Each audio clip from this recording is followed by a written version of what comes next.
کرنی ہوگی۔ یاد رکھو اے لوگوں، اگر تم یہ 3 کاموں کو کر لو گے تو تمہاری دوستی، تمہارا تعلق اور تمہارا ریلیشن، تمہارا سمپرک مجھ سے مضبوط تر ہوتا چلا جائے گا۔ اے اللہ، وہ 3 کام کیا ہیں، وہ 3 چیزیں کیا ہیں جن کو کرنے کی وجہ سے آپ سے میرا تعلق مضبوط تر ہوتا چلا جائے گا؟ اللہ فرماتے ہیں کہ میرے بندو، تم دنیا کے اندر تجارت کرتے ہو، دنیا کے اندر کاروبار کیا کرتے ہو، دنیا کے اندر بزنس کیا کرتے ہو، دکان کرتے ہو، تمہیں اپنی کاروبار کے اندر، تمہیں اپنی تجارت کے اندر، تمہیں اپنی بزنس کے اندر کبھی نفع بھی ہوتا ہے، کبھی نقصان بھی ہو جاتا ہے، کبھی لابھ بھی ہوتا ہے، کبھی گھاٹا بھی ہو جاتا ہے، لیکن اگر تم مجھ سے تجارت کرو گے، اللہ فرماتے ہیں اگر تم مجھ سے تجارت کرو گے، مجھ سے اگر بزنس اور کاروبار کرو گے، یاد رکھو میرے ساتھ جو تمہاری تجارت ہوگی، میرے ساتھ جو تمہارا کاروبار ہوگا، اس کاروبار کے اندر 101% لابھ ہی لابھ ہوگا، فائدہ ہی فائدہ ہوگا۔ اس تجارت کے اندر، اس بزنس کے اندر ذرہ برابر بھی نقصان کا اور گھاٹے کا کوئی شائبہ بھی نہیں ہے، کوئی شک و شبہ بھی نہیں ہے۔ 100% میرے ساتھ جو تم تجارت کرو گے، اس تجارت کے اندر تم کو نفع ہوگا اور فائدہ ہوگا۔ ہم نے اللہ سے کہا، اے اللہ، وہ 3 کام کیا ہیں جن کو کرنے کی وجہ سے آپ کے ساتھ تجارت ہو سکتی ہے، آپ کے ساتھ ہمارا تعلق ہو سکتا ہے؟ اللہ فرماتے ہیں ان الذین یتلون کتاب اللہ واقاموا الصلاة وانفقوا مما رزقناهم سرا وعلانیہ يرجون تجارة لن تبور۔ اللہ فرماتے ہیں میرے بندو، اگر تم مجھ سے تجارت کرو گے، مجھ سے تعلق کرو گے، مجھ سے بزنس کرو گے، تو تمہیں 3 کام کرنے ہیں۔ ان میں سے سب سے پہلا کام، سب سے پہلا عمل یہ ہے کہ تمہیں میرے قرآن کریم کی، میرے کلام کی صبح سے لے کے شام تک 24 گھنٹے میں سے کچھ نہ کچھ وقت میرے کلام الہی کی تمہیں تلاوت کرنی ہوگی۔ اگر تم اپنے صبح سے لے کے شام تک 24 گھنٹے میں سے کچھ وقت میرے کلام کی تلاوت کرو گے، میرے قرآن کریم کو پڑھنے کا اہتمام کرو گے، تو اللہ کی قسم یاد رکھو تمہارا تعلق اور تمہاری تجارت مجھ اللہ سے بڑھتی ہی جائے گی، اور مجھ سے تمہاری تجارت نفع والی تجارت ہوگی، لابھ والی تجارت ہوگی۔ میرے بھائی بزرگوں اور دوستوں، قرآن کریم اللہ کا ایک کلام ہے، اللہ کی ایک گفتگو ہے، اللہ کی ایک بات چیت ہے۔ ایک انسان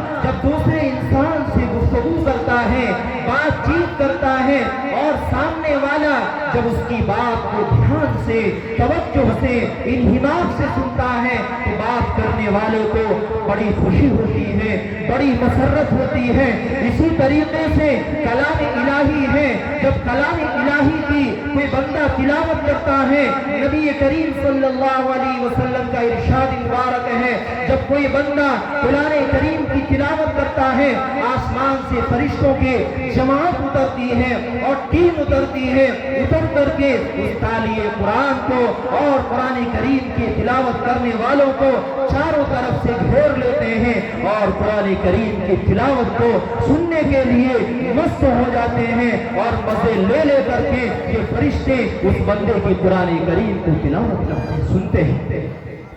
میرے بزرگوں اور بھائیوں، ایک بہت بڑے اللہ والے گزرے ہیں، حضرت امام عاصم رحمت اللہ علیہ۔ ان کا واقعہ ہے کہ جب وہ درس دینے کے لیے، پڑھانے کے لیے درسگاہ میں، کلاس کے اندر تشریف لاتے تھے، تو طلبہ کے سامنے جب درس دیا کرتے تھے، سبق پڑھایا کرتے تھے تو دوران درس جو ہے اپنے ہونٹ کو چوما کرتے تھے، یعنی ہونٹ کو اوپر نیچے اس طریقے سے جو ہے چوم لیا کرتے تھے۔ طالب علم نے سوال کیا کہ حضرت آپ پڑھاتے پڑھاتے بار بار اپنے ہونٹ کو چوستے کیوں ہیں، چومتے کیوں ہیں؟ انہوں نے کہا ارے بھائی اس میں سوال کرنے کی کیا ضرورت ہے، بس یوں ہی میں اپنے ہونٹ کو جو ہے اوپر نیچے کر لیتا ہوں۔ لیکن بار بار طلبہ نے جب اصرار کیا، ضد کیا کہ حضرت آپ کو بتانا ہی ہوگا کہ آپ اپنے ہونٹ کو اوپر نیچے کیوں کرتے ہیں، کیوں خود اپنے ہونٹ کو چومتے ہیں؟ انہوں نے بتایا کہ بھائیو واقعہ اصل یہ ہے کہ ایک رات میں سویا ہوا تھا، خواب کے عالم میں اللہ کے نبی جناب محمد الرسول اللہ صلی اللہ تعالی علیہ وسلم کی زیارت ہوتی ہے، آپ کا دیدار ہوتا ہے، اور اللہ کے نبی علیہ السلام فرماتے ہیں اے عاصم تو نے اللہ کے کلام کی اتنے بہتر انداز میں اور لو لگا کر کے تم دنیا کے اندر قرآن کریم کی تلاوت کو کرتے ہو۔ تو اللہ کے نبی علیہ السلام نے امام عاصم رحمۃ اللہ علیہ کے ہونٹ کو حضور پاک صلی اللہ علیہ وسلم نے چوم لیا اپنا منہ مبارک ملا کر کے۔ تو حضور نے میرے منہ کو جو چوما میرے ہونٹ کو، تو اس ہونٹ کے اندر اس وقت سے لے کر کے آج تک اتنی مٹھاس ہے، اتنی چاشنی ہے، اور شہد سے بھی زیادہ میرا ہونٹ میٹھا ہے۔ اس وجہ سے میں ہر وقت جو ہے اپنے ہونٹ کو خود چوس لیا کرتا ہوں، اس کو چوم لیا کرتا ہوں۔ میرے بزرگوں یہ قرآن کریم ہے کہ جب بندہ قرآن کریم کی تلاوت کرتا ہے، اللہ کے نبی علیہ السلام ارشاد فرماتے ہیں کہ جو فرشتے جو ہیں قرآن کریم کی تلاوت کو سن تو سکتے ہیں، لیکن اور فرشتے قرآن کریم کی تلاوت کو کر نہیں سکتے ہیں، لیکن جبرائیل امین علیہ السلام ایک واحد فرشتہ ہے جو قرآن کریم کو سننے کے ساتھ ساتھ قرآن کریم کی تلاوت بھی کر سکتے ہیں۔ لیکن دیگر فرشتوں کے اندر اللہ نے یہ طاقت اور قوت نہیں رکھی ہے کہ وہ قرآن کریم کی تلاوت کر سکیں۔ ہاں قرآن کریم کو سن ضرور سکتے ہیں۔ میرے بزرگوں اور بھائیوں، جو آدمی قرآن کریم سے جتنا تعلق بنائے گا، جتنی دوستی کرے گا، اس کی دوستی اور اس کا تعلق اللہ سے اتنا ہی بڑھتا چلا جائے گا۔ حضرت امام احمد ابن حنبل رحمۃ اللہ علیہ ایک بہت بڑے امام گزرے ہیں۔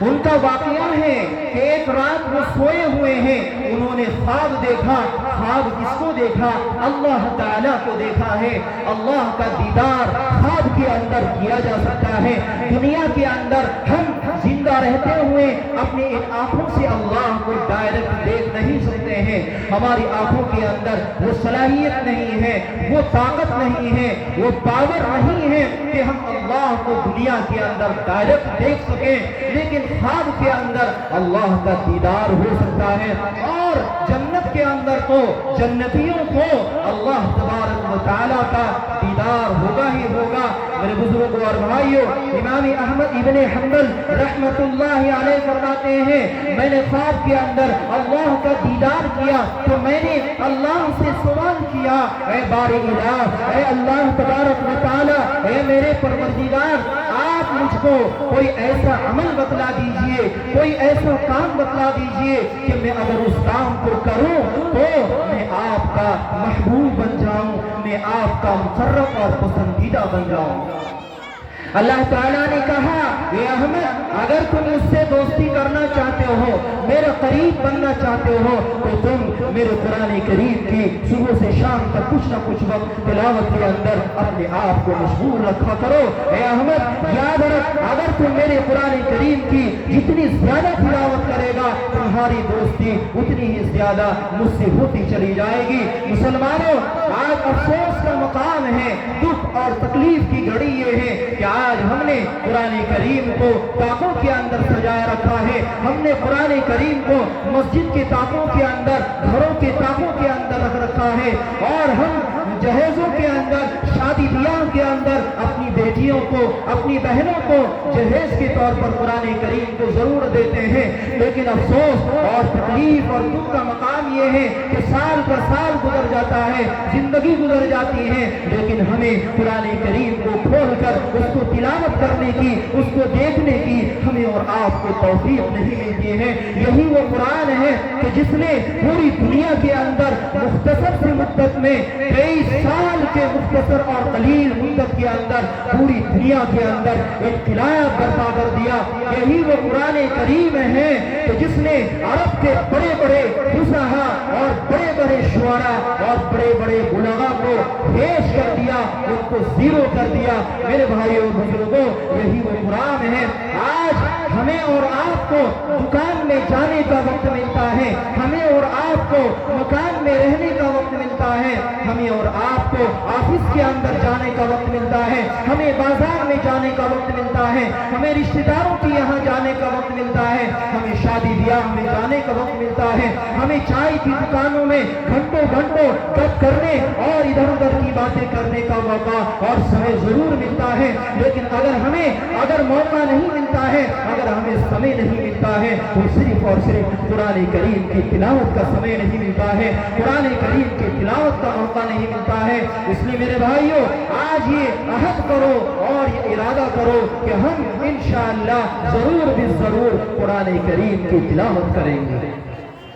دوسرا کام، اللہ تبارک و تعالیٰ نے فرمایا وَأَقَامُوا الصَّلَاةَ، اگر تم مجھ سے تجارت کرنا چاہتے ہو تو 5 وقت نماز کی پابندی کیا کرو۔ یہ وہی نماز ہے جس نماز کے بارے میں اللہ کے نبی سرکار دو عالم صلی اللہ علیہ وسلم نے ارشاد فرمایا من ترک الصلاۃ متعمدا فقد کفر، کہ جو آدمی جان بوجھ کر کے بلا کسی عذر کے، بلا کسی مجبوری کے نماز کو چھوڑ دیتا ہے تو گویا وہ کفر کو اختیار کر لیتا ہے، وہ کافر کو نہیں ہو جاتا، لیکن اس نے کافروں کا سا عمل کر لیا ہے۔ بین العبد و بین الکفر ترک الصلاۃ، حضور نے ارشاد فرمایا کہ ایک مومن بندہ اور کفر کے کافر بندے کے درمیان اگر کسی چیز کا فرق ہے تو وہ صرف اور صرف نماز کا چھوڑنا ہے۔ میرے بزرگوں، ہم اور آپ 2 وقت کی نماز پڑھتے ہیں، کل 3 وقت کی نماز چھوڑ دیتے ہیں۔ ہمارے بہت سارے مسلمان بھائی